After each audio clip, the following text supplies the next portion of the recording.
When I was on the podium, it was more to me like I have so much more skill than I thought. I got stronger as the race went on. I got stronger every day, whereas I think other people got tired. I think that's where rest really paid off for me.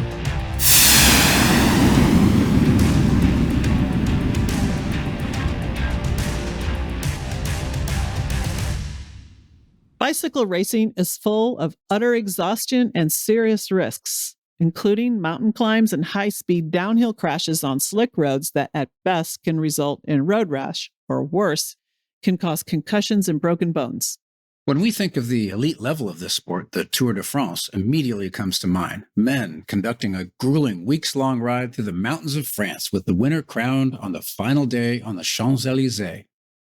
Well, that's true, but most of us are not aware that the first American to wear the Tour de France victor's yellow jersey was actually a woman in the Tour de France Femmes in 1984.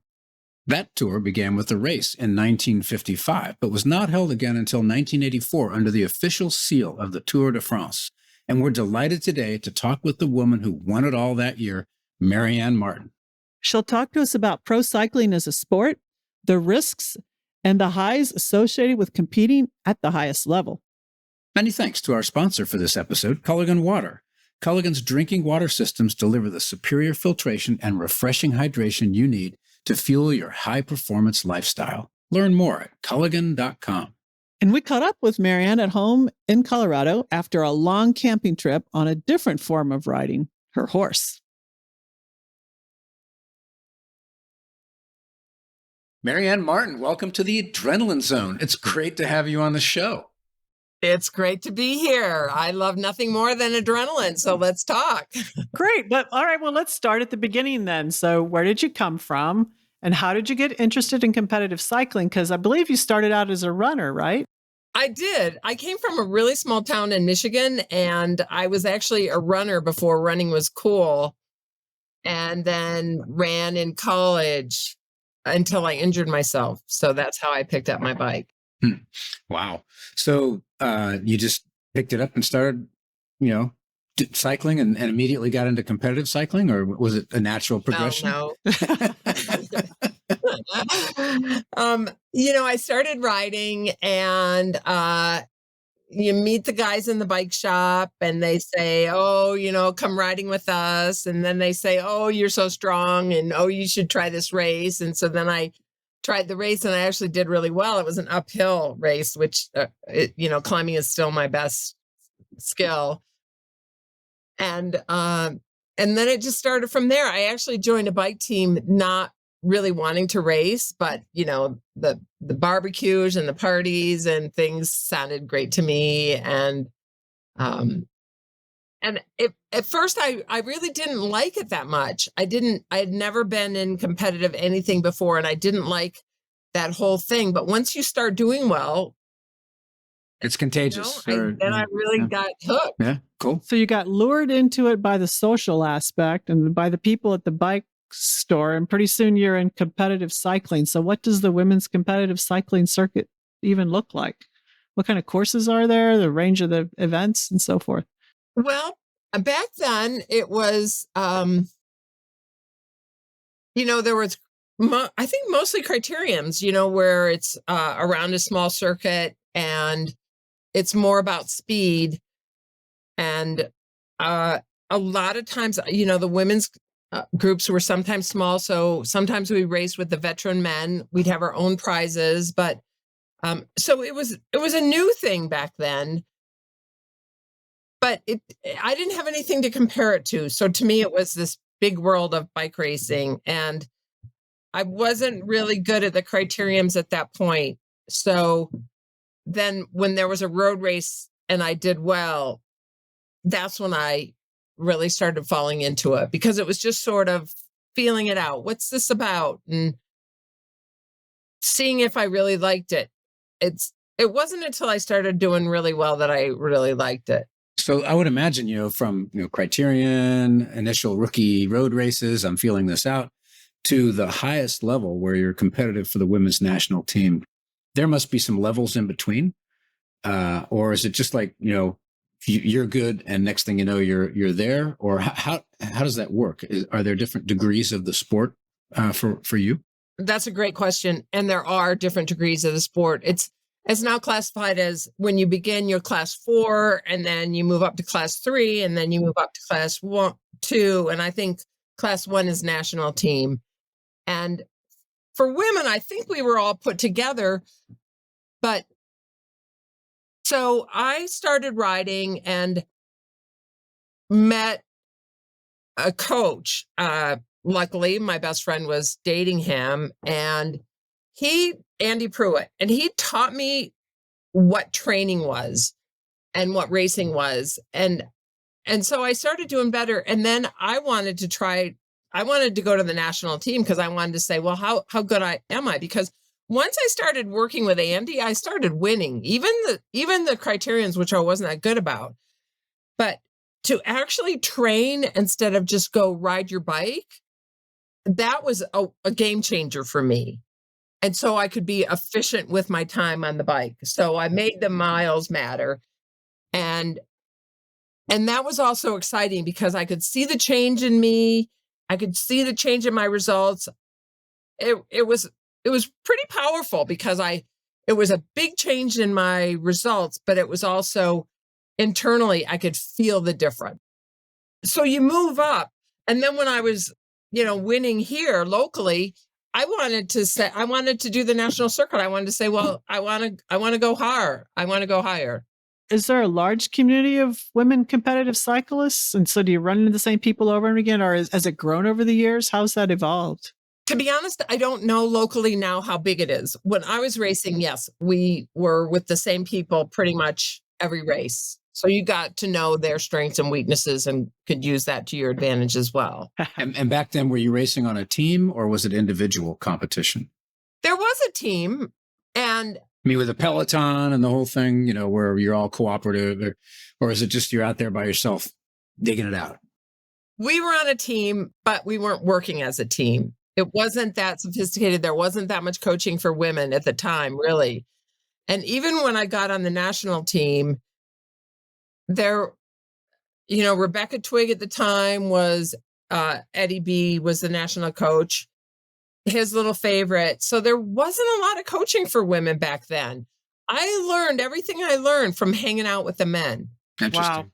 So we're not dating anybody here. So when you were a little girl, you raced in the 1984 Women's Tour de France or whatever. Now, tell us about how you got into that. I mean, you almost didn't make that team, right? That's right. I was very anemic that year, and I was pretty much riding backwards, as we call it. I'd come to an overpass on a freeway, and I would be off the bat.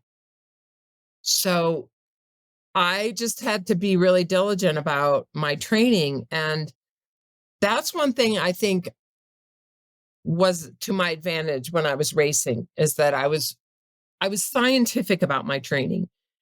When it said to do speed work, I did speed work. When it said to rest, I rested. And I think that is one of my secret weapons, is I rested better than anybody I know, except Annie Hampston.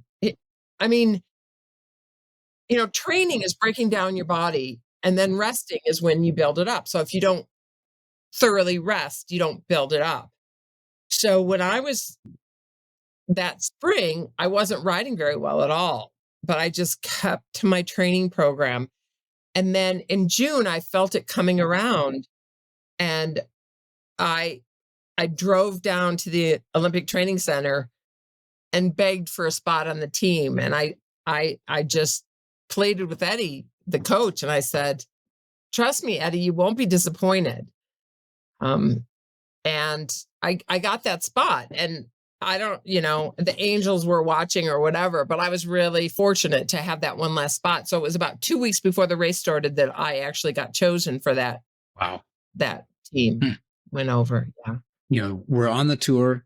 I was going to ask you, it sounded like you're like the last spot on the team, but you're on the tour. Tell us about the 1984 race. How many stages? Was it a team or an individual event? I mean, were you actually at the point back in 1984 when you were cooperatively working with a team? And how was that for you as a rider? A lot of questions there. Let's see. Break it down. We were a team. I mean, we were the USA team. So we were the national team. None of us had ridden together before.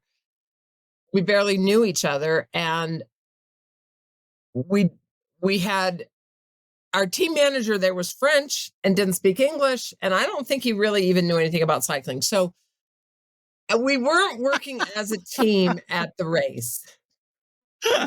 And it was, I went into the race thinking, I just want to finish this. And the French didn't think we would finish either. So that was a big part of it, is the whole thing for us. It was the first year. The whole thing for us was, are we going to finish this? What skill level do we need? But the thing too with the Tour de France, it's so crazy. It's so different. It's so enthusiasm, so much enthusiasm in France. And, autographs every second, and the streets were lined with people when we raced, and all that gave you so much of a boost, so much energy just from the crowds themselves. And so there wasn't a lot of teamwork, but yeah, I mean, just trying to finish the race was a big thing. There was one woman on our team that was supposed to win, and the first day I got third, and I was chastised for that because I don't know what. So there wasn't a big lot of camaraderie in our team. We were pretty much on our own. When you say the French weren't sure that you're going to finish the race, is it you, the women who are doing the Tour de France, or you, the American team that were entering the Tour de France? The men, the organizers, the men did not think women could do that. So then you're standing on the podium, and as an American and a female finisher of the Tour de France, how did that feel?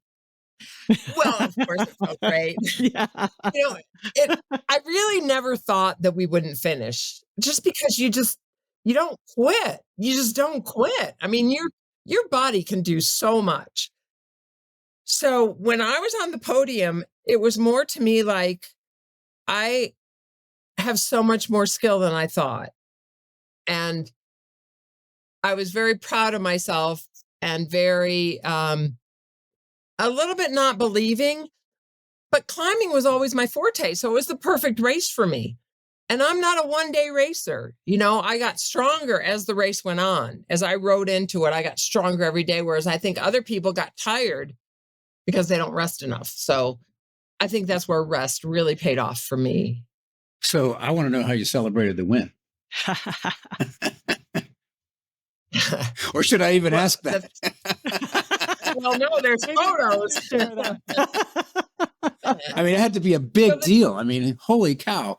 Well, it wasn't. So the women we had a celebration, all the women racers, and it was great. And the European women racers are fabulous. They leave all the stuff on the race course. And once you're together after the race, they don't, they're real people. I don't think it's quite so true in America, but it was a really great come together at the end of the race. But then the top 3 women were invited to the men's celebration. And their celebration was at a cabaret with the cabaret going on. And so I was seated next to Laurent Fignon. The one. That won. And Jane Seymour, the actress who speaks a million languages. So she interpreted for us. And some of the men riders actually got up on stage and were part of this cabaret. It was just so bizarre. The whole night was very bizarre.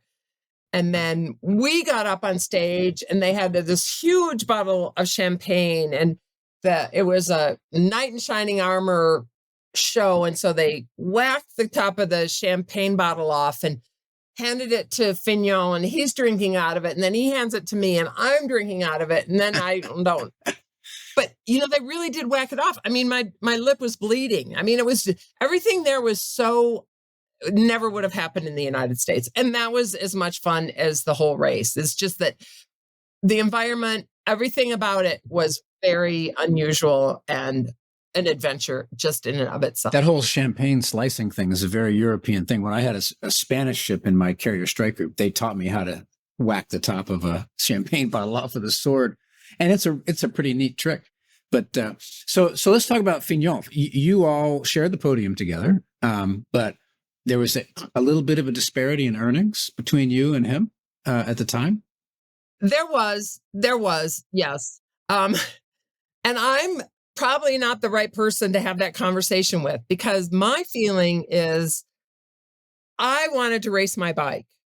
It would have been really great to have money because I was so broke when I quit, and I won $1,000 and divided that up with my team at the end. Would I have not raced because I didn't have money? No. I mean, that was all I wanted to do. I mean, just like right now, racing my horse, nobody pays me for that, and it costs a whole lot of money. That was all I wanted to do. And yes, it's a bummer that it was so expensive and that I was really far in debt when I quit racing, but I wouldn't have done anything different. You're talking about the fact that maybe the American team wasn't acting as much of a team as they should be or could be. So how does a good team work together during a race if it's all working effectively? I never could figure that out. Yeah. Yeah. The Dutch riders worked really well as a team because one of their women was in second. And so some of the tactics in cycling is, that you get the team up front, and then some of the girls go off the front. And as a pack rider, when you're behind the team, I'm going to call it team A, that's blocking for their rider. When team A is up front, they're kind of controlling the speed of the pack. You want to keep it just fast enough so nobody goes around you, but not slow so people go around you, just fast enough. But also you let somebody go off the front. And so they would do that. And if Helena Haga, who was in second, was in that break, I had to chase it down. Now, if our team was working together, one of my teammates would have let me be on their wheel and gotten up there, or gotten up to the pack that was ahead and slowed them down. There's a lot of different things you can do. And I think it's not a common knowledge for anybody that watches cycling to know some of the different team tactics. So that's a good question. But the one day that was really difficult for me to stay is when they kept sending somebody off the front with Helena on their wheel. So rider A would go off the front. Helena was on her wheel. She could potentially get in a break and make up the 3 minutes that she was behind me. That happened all day long. So their team worked really well as a unit to help Helena Haga make up time. And that's literally breaking wind, right? And that's right. The whole thing, It's right? a huge advantage. Yeah. Right. But that also implies that the team kind of knows who the lead rider is going into the race and who they have to sort of, I don't want to say protect, but who they have to facilitate leading, right? Well, yes, it does. And in a race like the Tour de France, where there's so many days of racing, somebody might be selected to be the winner, but as it did in my case, I showed myself to be a stronger rider than Betsy. When there was one other time where we were invited to the men's dinner, just a dinner, and I was sitting with Vincent Barteau, who was in the yellow jersey at the time, and he pointed to Fenton. He said, he's going to win. So they had it planned, whether they knew that Fenton was the strongest one on their team or what, but they knew that Fenton was going to win. That was their plan. Even though Barteau was in the yellow jersey at the time, their whole strategy was around that. So that's very well thought out at a team. Very well thought out. Yeah. Yes. And the women weren't nearly that way. Well, I'm sure they are now, but let's talk about risk a little bit. Because the adrenaline zone is about risk. So high speeds, crowded pelotons, varying rider skills, wet roads, steep inclines, pushy crowds, the whole thing. How do you approach all those risks? And, how do you manage them? Because you can't escape them. You have to manage them, right? And that's part of the love of the sport. You do manage, but it takes your whole focus to be thinking about the course and who the riders are around you. And, if you have the advantage to know, rider B she's really my threat because she's a climber too. So I need to keep an eye on where she is. And, and a good racer is going to know where their competition is in the peloton at any given time. And yes, you got to know how well you can corner so you don't wipe out on a corner and all that. And that's all part of the amazing part of the sport because there is so much adrenaline. And I mean, I did a running race last night. It was 4 miles. I'm not competitive. I haven't been running at all. And when you finish, you have that surge of adrenaline and completion and stuff, even when you're not winning, but then bring in winning, and that's over the top in adrenaline. So did you find as you had more experience as a rider that the way you managed the risk or the more margin you gave yourself or didn't give yourself changed on all those, calculating all those risks that you had to factor in as you were riding? I would have to say probably so, but it's not something that was conscious of me. I learned more strategy. I learned what my skills and what my weaknesses were and what my riders were. So I was able to be a better rider, not just fitness wise, but with all those other factors involved, taking in all the other risks and all the other strategies and putting them together to be a better rider. We all know that cycling is an immensely taxing sport. I mean, it's like rowing, except 20 times longer. And you mentioned training earlier. How did you manage your training for these races? I can imagine, as you mentioned earlier, you can either overtrain or you can undertrain, and you're looking for that sweet spot. And as you were talking, something that came to mind was something the Olympics folks are using these days, and that is sort of live high, train low. Train low so you can get the most out of your training regimen, but live high so your lungs sort of on an everyday basis get increased capacity. How do you approach that whole problem? Because there's as many tactics as there are involved in this thing. You got to be able to ride in the worst conditions. That's right. Right. That's the most important thing. When I first started riding, training for me was just going out and riding my bike. I just go really hard, and I went up hills a lot, and I just go really hard, and I just go really hard. And then I learned about training from Andy, and I learned every ride has to mean something, whether it's speed, intervals, hills. Every time you're on your bike, it's got to be a specific reason. You don't just go out and ride your bike. That's for, tourists. So I learned to make every ride count and to make rest count. I would take my pulse differential every morning. And if my pulse was high, and it's not just your wake up pulse, because that's deceiving. You take your pulse when you're laying down and then when you stand up, and it's the differential that makes the difference. If my pulse was high, I wouldn't do anything. And I think the hardest thing about training is not training. When I quit riding and I was coaching, nobody would listen to me on that. So I just stopped. But that was a game changer for me. So to answer your question, I never trained specifically for the Tour de France because I didn't know I was going to get on the team until right before I left. But I was just training very smart and really listening to my body and giving it as much recovery and effort as I could. I know what you're talking about because the second time I ran a marathon, I didn't train as hard in terms of, every single day, got to do 15 miles. I did kind of what you're talking about. Well, it was luck rather than skill, I would tell you that, because it was mostly a scheduling problem. But I felt so much better after that marathon than I did after my first one. But I'm sorry, Sandra, you were going to ask. No, I was just curious. You comment the importance of rest, but I would argue nutrition's probably equally as important. I mean, you're using huge amounts of energy, and there's, good food and bad food, and you have to kind of get your body used to that, especially the amount of energy you're using during a race. I mean, you have to kind of plan the nutrients you're taking in during one of those long races, or how does all that work? Well, I'm probably not the best person to ask for that. Hot dogs, hamburgers, Okay, never mind. French fries. Okay, I love it. Never mind.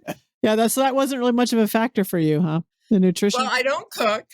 I grew up cooking, but I don't cook now. And so I eat pretty simply, but I don't eat a lot of junk food, but I don't also, I'll eat obsess over it. Yeah.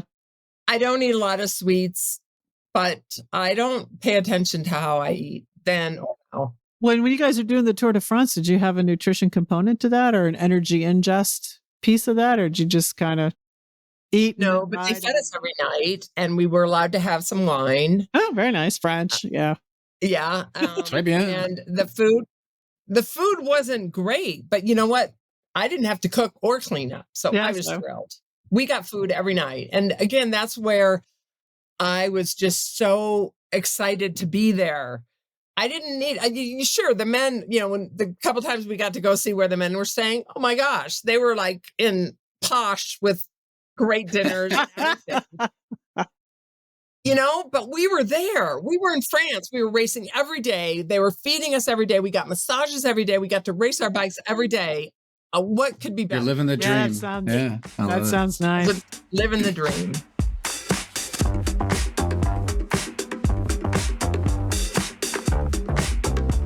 You live to embrace risk in the air, on the slopes, and anywhere your determination takes you. But when it comes to the drinking water that fuels your adventures, you're not looking to take chances. With cutting-edge filtration that can target contaminants as small as a single atom, Culligan's reverse osmosis filtration systems deliver the next-level hydration you need to keep working at peak performance, whatever the day brings. Get started by scheduling your free water test at culligan.com. So let's talk about the sort of personal mental side of racing. And I'm not talking about tactics. I'm talking about you. All of us have gotten to a place, whether it's running or some other exercise, where we approached our limits. But you live that in spades, compared to what Sandra and I do every day. It's like you're at a completely different level. How did you push through the mental challenges in an endurance sport when your body just said, I'm done? But you're telling it, no, you got to keep going. How did you get across that as an elite athlete? Well, that is a really good point and a really good question, because another game changer for me was I did visualization. And I know that helped me win, like as much as my training, equal. So I met these guys that work with cancer patients and do visualization for cancer patients. And, it's a long story how this came about, but lucky me, they made 2 tapes for me about visualizing strength, recovery, my attitude towards pain, all of this. And I was religious about it. Every morning and every evening for 20 minutes, I would lay there and I would do these visualization exercises. And I know that made a huge difference because, 2 things. So your body is way more capable than we give it credit for. Like one day we had a rest day and I was in my hotel room and there was, I went down to sit in the little garden below. I mean, I couldn't even sit in the garden. I was exhausted. I had to go back up and lay down. But the next day I won. Now, how does that happen? You think you can't do another thing and then you can. And I'm sure that happens so much in our life where we just think we're done. But if push comes to shove, you've got so much more than we're capable of. And you would visualize that. That's right. I think, okay, so you got me there. I visualized, part of my visualization was visualizing my strength, visualizing that the pain wasn't a negative thing. Pain meant my body was working and it was doing the right thing. So I started to learn that pain wasn't a bad thing. Not that takes over everything, but that was a pretty big thing. And the other thing about visualization did for me is that, I grew up in a small town. Women especially were really not taught to win. So I didn't have that experience. And, I saw myself as a farm girl from Fenton, Michigan. And I had I not done a visualization, I would have gone into that race thinking of myself as a farm girl from Fenton, Michigan. And that was what was significant as much as the pain deal and everything else. I saw myself as a champion. Just mental attitude shifting. That's right. Yeah, I think visualization. You can see it, you can be it. When I read that about you, it just immediately clicked with me because baseball players, hitters, before they go to the plate, if they, in the quiet of a locker room, think about what they're going to be seeing, it just gets those synapses firing. And I know that before I went out flying at night off an aircraft carrier, if I spent a few quiet moments visualizing what a night carrier landing looked like, it just kind of warmed up the brain in a way. And I would imagine that you doing that warmed up your brain for anticipating the pain. And so you were ready for it, probably more ready than other people were. It did. I know it made a huge difference. And I'm surprised that more people don't do it now. And I want to teach it because it's, and it is out there in the world for different applications. But I'm just surprised in cycling that it's not done. And I don't know about other sports. I'm just not that in touch with them. But in cycling, I don't know really anybody that does that. Let's take a turn to the present because you're still doing some racing now, correct? And only on my horse. Only on your horse. Well, I did a running race, but that's not really. Not on the bike. Okay. Well, just big picture, what do you think has changed technically over the course of your career in racing? From when you started, you mean the bikes are different? The bikes are different. I didn't ride my bike for quite a while. And then I kept riding the same bike I raced on, 30 years ago. It worked then. Why wouldn't it work now? And then all of a sudden I rode one of the newer bikes and things are a lot different now. What did you notice the most, actually? It was just a nicer ride. I'm not a technical person. I had somebody work on my bike. It just was a nicer ride. So, of course, I had to get a new bike. Of course. And it only cost you $2,000 or more. I know. I was on vacation with my sisters and we rented bikes and I'm like, holy shit. And I'm like, all of a sudden it cost me $2,000 to get a new bike, These are nice. Yeah. Let's talk about the aftermath of 1984. The tour kind of went along, but it sort of fizzled out after 1989. And now it's back. The yours was the Tour de France Feminine or something, and now it's the Tour de France Femmes. You had to be excited about the fact that it came back. Women's sports are surging in general, soccer, basketball, golf. But what do you think in particular brought the tour back for women? What was the step? I think some sponsor finally realized this is a really great opportunity. We're stepping in, and Zwift just jumped on it, and I think they're doing a great job because it is a great opportunity. There's so much enthusiasm and coverage about the women's racing, especially last year when it was the first time, but still highlighting the skills and the beauty of women in the sport. So I think it was a really great opportunity and they found it. I don't think it was acknowledged that much of what a great opportunity for sponsorship it was. Did you follow the race this year, which apparently it was won by a German rider, Demi Vollering from Team SD Works? Did you track any of that or do you follow it still? Well, to be honest with you, I don't have a TV. You were probably camping. There's a way to do it. You were probably camping on your horse or something. No, right? I totally appreciate that lifestyle and agree with it.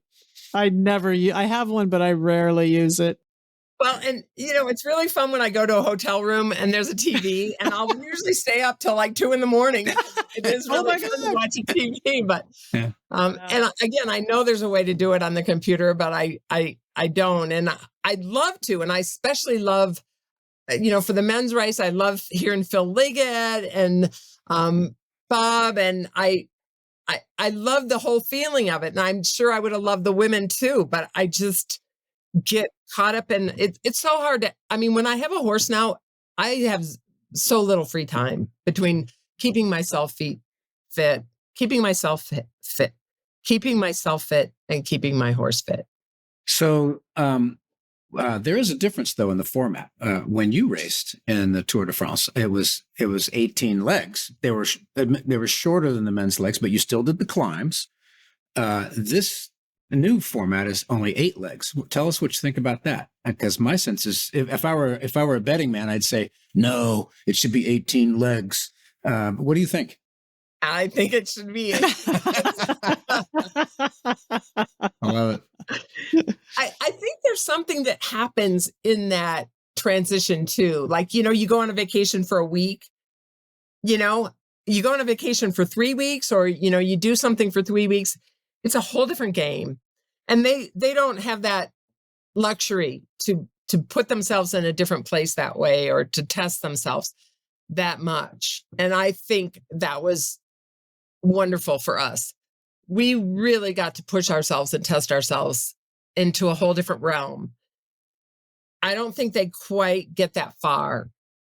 So logistically and everything, I mean, I'd rather see them have a women's race than not. And if they can't do it for that long, all right.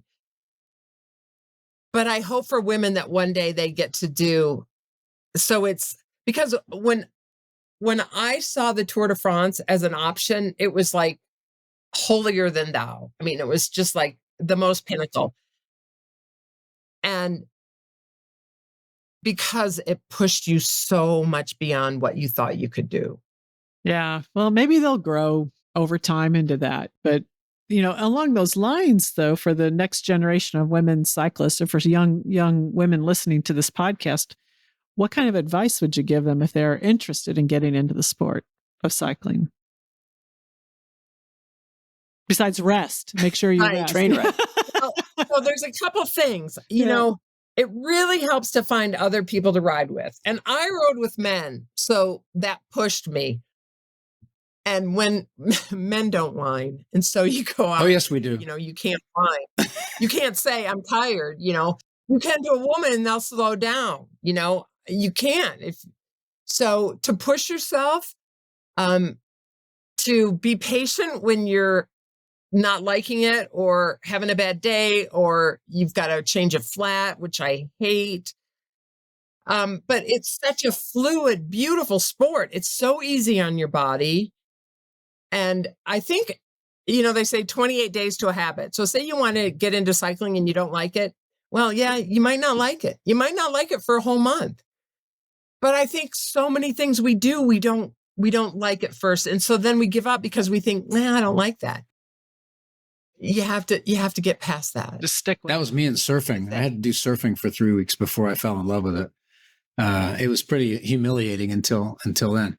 So you've talked about your horse, Marianne. You got to tell us what you're doing with your horse. Endurance horse racing sounds like an awful lot of fun, but tell us about that sport. It's an awful lot of fun. It's we do 25, 50 miles. They're also 75 and 100, which we haven't done. And it depends on the group that you're with, if you're going balls to the walls or if you're more moderate, but just to go fast on my horse, and my horse loves it. I don't think every horse loves it. So, and seriously, I mean, he just comes alive when we get to a race. He just loves it. And because of my training, I feel that I can monitor him a little bit, make sure he rests deep, start learning about the difference between horse recovery and human recovery. And they're very monitored by the vets. So there's vet checks along the way. And that's one of my horse's advantage. He pulses down really fast. And it's a whole nother adrenaline. So to visualize this, I've got 2 questions. One is it generally on a flat course, or is it mountainous? And also, is the horse trotting, running, walking fast? What is this like on a 30-mile endurance horse race? Well, they change all the time. Sometimes they're hilly, sometimes they're more flat or rolly or stuff. In Colorado, they're usually pretty steep up and down. And some people trot and walk. I trot and canter or gallop. I like to go on the fast side. I like to just go right off the front and see who comes with me, just like I used to do with cycling. And the big difference is you've got to be brave. I mean, I'm not afraid on my horse, and I trust him. but you've got to trust your horse that he's not going to freak out at something and throw you off. So that there's part of that too. So there's definitely adrenaline in horse racing. So you have to find the right horse that you have a good rapport with, it sounds like, for that to be really. Or you have to make the right rapport. And I think endurance racers, as all the groups of horse events, I think endurance racers are one of the top in terms of taking care of their horses and being connected with their horses and their horses' needs. Most of the people, and I would say 90% of the riders, work off a connection with their horse instead of a dominance. The whole cowboy thing was all about dominating your horse. We work off a connection to our horse and work together with the horse. Well, and after a 30-mile race, I don't know a lot about horses, but I do know that you've got to take care of a horse after you've been out that long. If you just say, see you later, here's some water and some hay, that doesn't work. They can get colicky. Bad things can happen. So you got to spend a lot of time with this animal, right?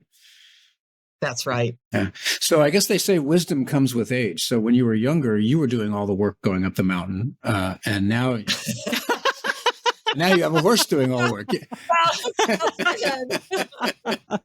All good. Well, Marianne, this has been really interesting. Fantastic. We've always wanted to have a bike racer. And we're delighted. I'm so happy that we managed to find you and talk to you. And it's so interesting that you've continued your competitive edge in racing horses. And I just hope that I get a chance to meet you sometime when I'm out in Breckenridge. Have an adult beverage or something like that with some of our friends. I hope so too. My sister lives in Breckenridge, so that would be fun. Sounds good. Awesome. Thank you so much. Thank you so much. And I hope it does inspire some people, women, men, to get out on their bike and check it out. Awesome. I'm ready to go. No doubt. Okay. All right. Thanks so much. That was Marianne Martin, who won the Women's Tour de France in 1984. I'm Sandra Magnus. And I'm Sandy Winnefeld. Thanks again to Culligan Water for sponsoring this episode. The best water makes you feel truly good inside and out. Learn more at culligan.com. And check us out on social media, including a short video of our interview with Marianne on TikTok. Our handle is very simple, @TheAdrenalineZone.